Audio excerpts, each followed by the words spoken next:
হজরত ইব্রাহিম আলাইসাল্লাম দেখছিলেন তার নিজের ঘরই হচ্ছে শিরক বা বংশীবাদের সবচেয়ে বড় কেন্দ্র। তার পিতা আজরের মূর্তি তৈরির নৈপুণ্য ও পারদর্শিতা দেশব্যাপী এক রূপকথায় পরিণত হয়েছিল। অতএব সত্য প্রচারে স্বাভাবিক ধারা অনুযায়ী তা সর্বপ্রথম তার গৃহ থেকে শুরু হওয়ার কথা। বাস্তবে তিনি করলেন তাই। তিনি সর্বপ্রথম নিজের পিতা আজরকে সম্বোধন করে বললেন, বাবা, আল্লাহর পরিচয় লাভ ও তার উপাসনার জন্য আপনি যে রাস্তা ধরেছেন এবং যাকে আপনি আপনার পিতা ও পিতামহের রাস্তা বলে থাকেন তা নিখাত পথভ্রষ্টতা ছাড়া আর কিছু নয়। আর সরল ও সত্য পথ হচ্ছে তাই যে পথের দিকে আমি আহ্বান জানাচ্ছি। বাবা, তাওহীদই আল্লাহর একত্বে বিশ্বাস। তাওহীদই হচ্ছে একমাত্র নাজাতের পথ। তোমার নিজেরই হাতে গড়া ওইসব মূর্তির উপাসনা না তোমাকে নাজাত দিতে পারবে আর না তোমার কোনো কাজে আসবে। অতএব এসবকে পরিত্যাগ করো এবং দৃঢ়ভাবে এক আল্লাহর পথ ধরো। এইভাবেই তুমি পৃথিবীতে পরকালে শান্তি ও সৌভাগ্য লাভ করতে পারবে। আক্ষেপের বিষয়, হযরত ইব্রাহিমের এই উপদেশ আজরের উপর কোনো প্রভাব বিস্তার করতে পারল না, বরং সে সত্য গ্রহণের পরিবর্তে পুত্রকে ধমকাতে আরম্ভ করল। সে বলতে লাগলো, ইব্রাহিম, যদি তুমি আমাদের দেবতার মূর্তির ভর্ৎসনা থেকে বিরত না হও তবে আমি তোমাকে প্রস্তরাঘাতে হত্যা করব।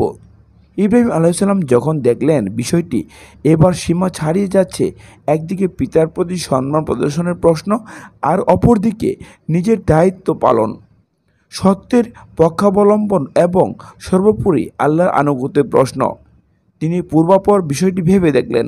অতএব সে সিদ্ধান্ত নিলেন যা এ ধরনের পরিস্থিতিতে একজন উচ্চ মর্তব্য সম্পন্ন নবীর পক্ষে নেওয়া একান্ত স্বাভাবিক। তার কড়া কথার কোনো উত্তর দিলেন না, তাকে হেয় প্রতিপন্ন করার চেষ্টা করলেন না, বরং অত্যন্ত নম্র ও শিষ্ট ভাষায় উত্তর দিলেন, বাবা, আমার কথার যদি এই উত্তর হয় তবে তোমার প্রতি আমার বিদায় সালাম। আমি না আল্লাহর সত্য দিন ও বাণী পরিত্যাগ করতে পারবো আর না পারবো কোনো অবস্থায় মূর্তি পূজা করতে।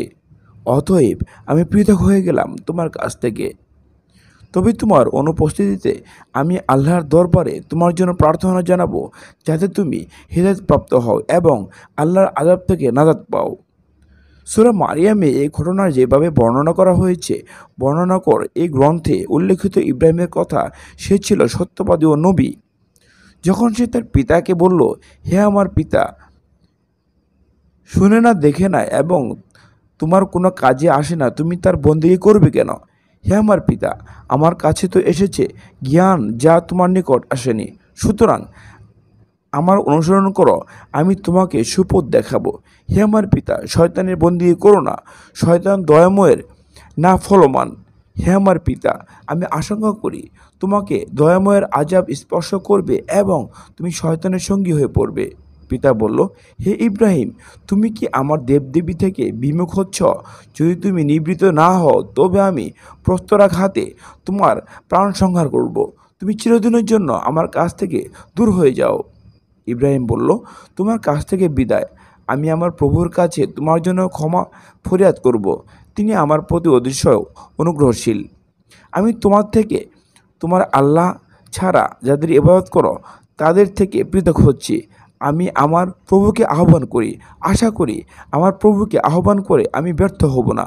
সূরা আনআম আয়াত 41 থেকে 48। স্মরণ করো যখন ইব্রাহিম আজরকে বলেছিল, আপনি কি মূর্তিকে ইলাহ রূপে গ্রহণ করেন? আমি তো আপনাকে ও আপনার কওমকে স্পষ্ট ভ্রান্তিতে দেখছি।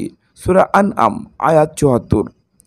আজর থেকে পৃথক হয়ে গেলেন এবং নিজের সত্য প্রচার ও তের বাণী রিসালাত পৌঁছানোর কাজে পুরোপুরি আত্মনিয়োগ করলেন। এবার শুধু আজরই নয় বরং সারা কওমটাই তার সম্বোধিত। কিন্তু জাতি তাদের পূর্বপুরুষদের দিন পরিত্যাগ করতে রাজি হলো না। ইব্রাহিমের আহ্বান যেন তাদের কানেই গেল না। তারা তাদের জড়পূজ্য দেবতাদের মতে বধির, অন্ধ ও বোবা বনে রইল। তাদের কান ছিল বটে, তবে সত্যের আহ্বান শোনার ক্ষেত্রে তারা ছিল বধির। চক্ষু গহ্বরে জীবিত মানুষের চোখের মতো তাদের চোখও নড়াচড়া করছিল বটে, তবে সত্য দর্শন থেকে তারা ছিল বঞ্চিত। তাদের জিহ্বা অবশ্যই কথা বলতো, তবে সত্য কথা উচ্চস্বরে তা ছিল বুবা। তাদের হৃদয় আছে কিন্তু তা দিয়ে তারা উপলব্ধি করে না।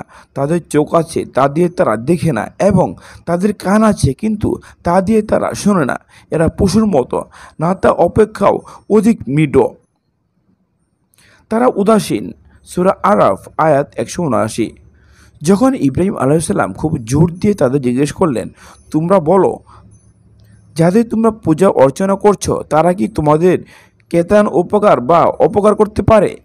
তারা বলতে লাগলো, আমরা এসব বিতর্কে যেতে চাই না। আমরা তো এ পর্যন্তই জানি আমাদের পূর্বপুরুষরা এরকম করে এসেছে, অতএব আমরা তা করে যাচ্ছি। যখন ইব্রাহিম আলাইহিসসালাম একটি বিশেষ ভঙ্গিতে এক আল্লাহর অস্তিত্বের প্রতি তাদের দৃষ্টি আকর্ষণ করলেন, তিনি বলতে লাগলেন, আমি তো তোমাদের ওই সমস্ত দেবতাদেরকে শত্রু মনে করি, অর্থাৎ আমি অত্যন্ত নিঃসঙ্গ চিত্তে ওদের সাথে যুদ্ধ ঘোষণা করছি। যদি ওরা আমার কিছু করতে পারে তো করুক। আমি শুধু ওই সত্তাকে আমার মালিক বলে মনে করি, যিনি সারা বিশ্বজগতের মালিক, যিনি আমাকে সৃষ্টি করেছেন, আমাকে সরল পথ দেখিয়েছেন, আমাকে পানাহ করান। আমি যখন রোগগ্রস্ত হই তখন আমাকে রোগমুক্ত করেন, যিনি আমার জীবন মৃত্যু উভয়েরই মালিক, এবং আমি আমার কৃত অপরাধের জন্য যার কাছে আশা রাখি তিনি শেষ বিচারের দিবস আমাকে ক্ষমা করে দেবেন ইনশাল্লাহ।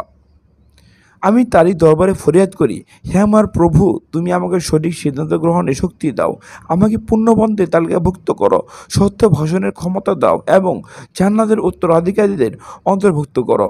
আপন পিতা ও আপন কৌমের সাথে হযরত ইব্রাহিম আলাইহিসসালাম এই জ্ঞান গর্ভ সম্বোধনের বিস্তারিত বিবরণী রয়েছে কোরআনের সূরা শুআরার নিচের আয়াতসমূহে। ওদের নিকট ইব্রাহিমের বৃত্তান্ত বর্ণনা করো।